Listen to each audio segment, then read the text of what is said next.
I think we can move on to our next story, very important story, the recent summit between the European Union and CELAC, a community of Latin American and Caribbean nations, touched on a number of issues. We'll get on that. We are very happy to be joined here as we continue the show, honored, I might say, by Manolo De Los Santos, who is the co-executive director of the People's Forum and a researcher at the Tricontinental Institute for Social Research.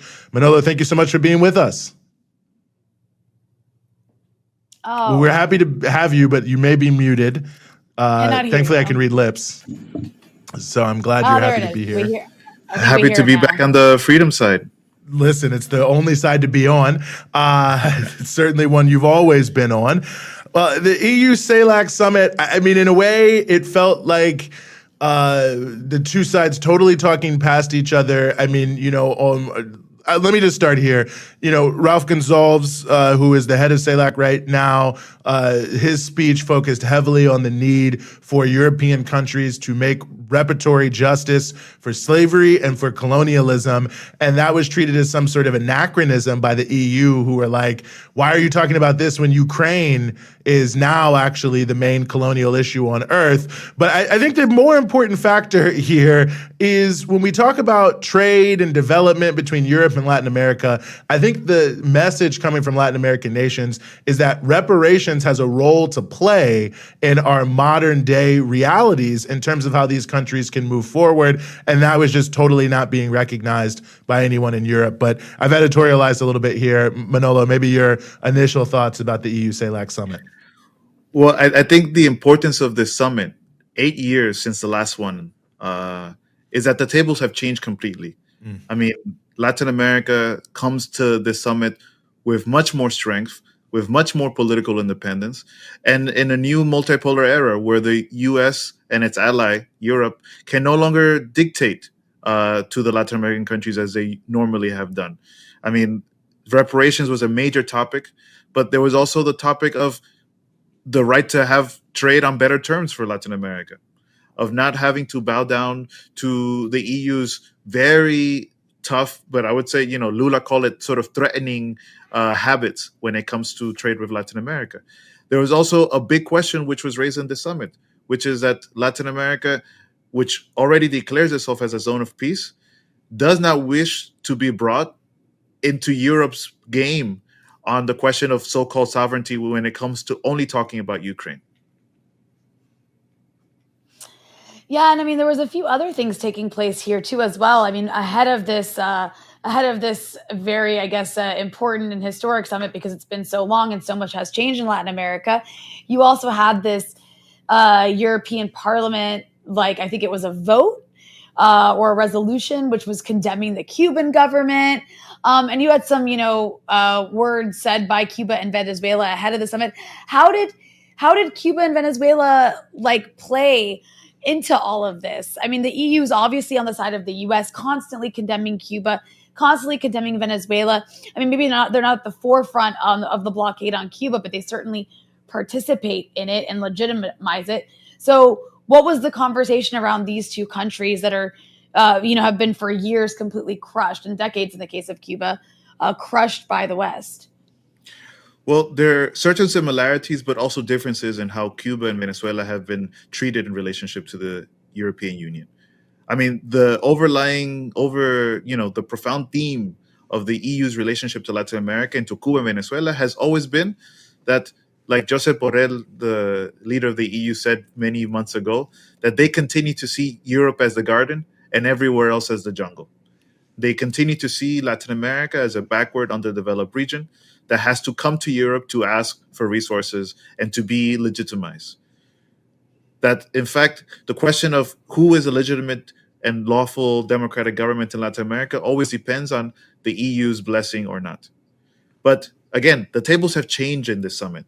And in fact, the EU, when it tried essentially to create this summit and to organize the program of this summit, and what was going to be discussed both on the official heads of state side, but also in terms of the civil society meetings, Cuba said, absolutely not.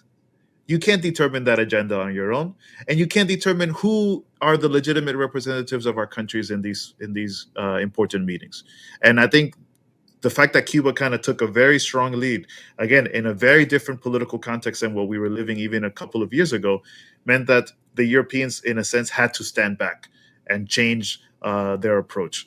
In the case of Venezuela, the EU for a long time recognized Juan Guaido. They were recognizing a coup government that had no basis in reality, that had no credibility or any legitimacy other than they were there because of the dictates of the US government. And Europe, like a sad little puppy, like it does on so many issues, simply trailed behind their US masters. And yet, it was the revolutionary government of Venezuela. It was the Bolivarian government. It was represented there by Delcy, who had been blacklisted by so many European countries for several years, who had to come and represent Venezuela in this meeting.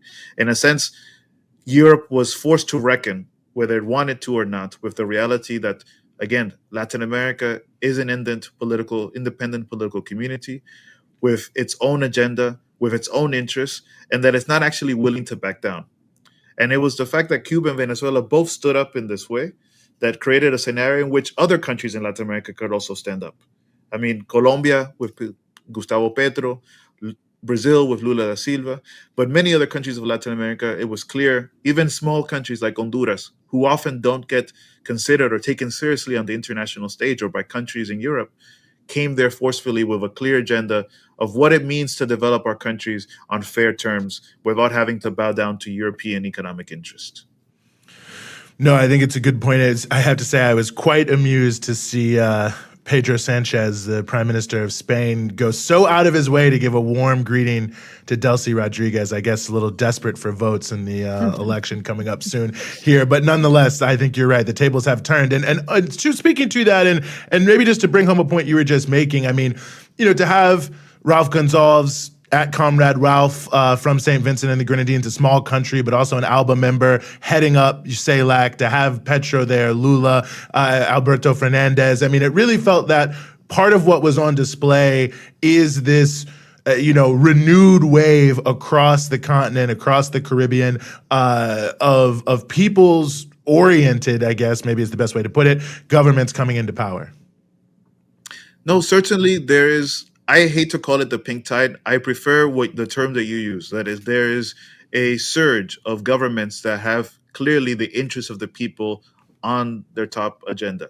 And we see that across the governments of Latin America, not all necessarily ideologically the same, but with clearly pro-people policies. But we also see that even right-wing governments in Latin America, because of this wave, have also been forced to take certain pro-people policies and to take certain policies that, in a foreign policy agenda that is in favor of the independence of Latin America. I think that it was clear, the fact that countries like Dominican Republic, for example, who is not well renowned for having progressive policies in any way, shape, or form, but had to take a stand also in favor of better trade policies and for actual equal development and fair development in relationship to Europe.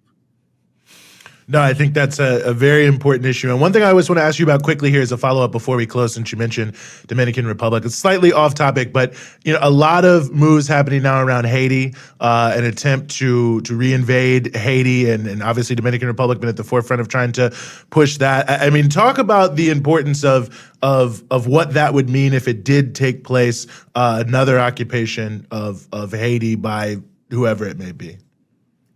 Well, any attempt to invade Haiti, to occupy the people of Haiti, would be a direct attack and a threat to the peace of the peoples of Latin America. It would be an attempt to recolonize our region. It would be an attempt to break the back of any progressive governments or pro-people governments in the region. And it would be a clear sign that the US and its allies in Europe do not tolerate under any conditions the possibility of self-determination for the peoples of our region. Therefore, the question of Haiti is of central importance. And I think there are leaders in the region who have expressed this, who have consistently taken a position in favor of the Haitian people being able to determine their own future without foreign intervention. And that understanding that at this moment, this terrible conjuncture, the problem in Haiti is not armed gangs. That is one part of the problem, but it is not the problem. the true problem of Haiti is that the U.S. and its allies have never allowed it to live in peace, that they have never allowed it to determine its own future, that they have never allowed it to even have the right to develop on their own terms.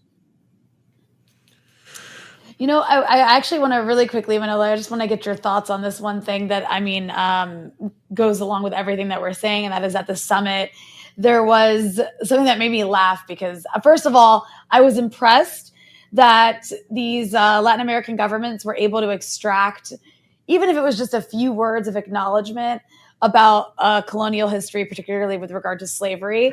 But I just thought this was a little bit comical that it's coming up with language and like a statement about the past. Some European governments were wary of proposed language on reparations, according to certain diplomats. So the EU and CELAC had to agree on this one paragraph that acknowledged and profoundly regretted the untold suffering inflicted on millions of men, women, and children as a result of the transatlantic slave trade. And sure, like those are words to be appreciated, but man, I just can't get over just how like the EU is just immediately like, no. The word reparations must be banned. We can't even discuss this. We can't bring it up. I just wanted to get your thoughts on that.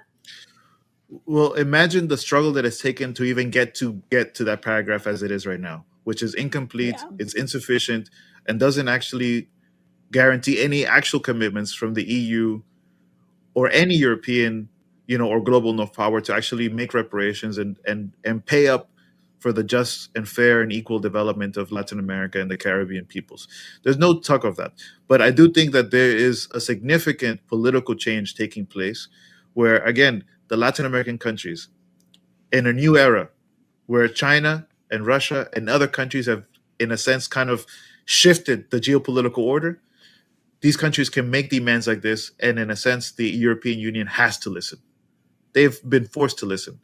I mean, there was not one speech at this CELAC-EU summit that didn't raise the question of either reparations or the need for a major transformation of the current political order between EU and Latin America. That is major.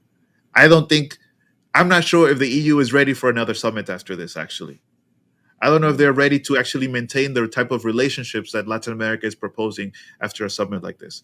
And in fact, again, European Union, in reality being more of a colony of the United States, they will have to reassess what their foreign policy looks like in light of the fact that CELAC didn't bow down to their demands to talk about colonialism only in reference to Ukraine.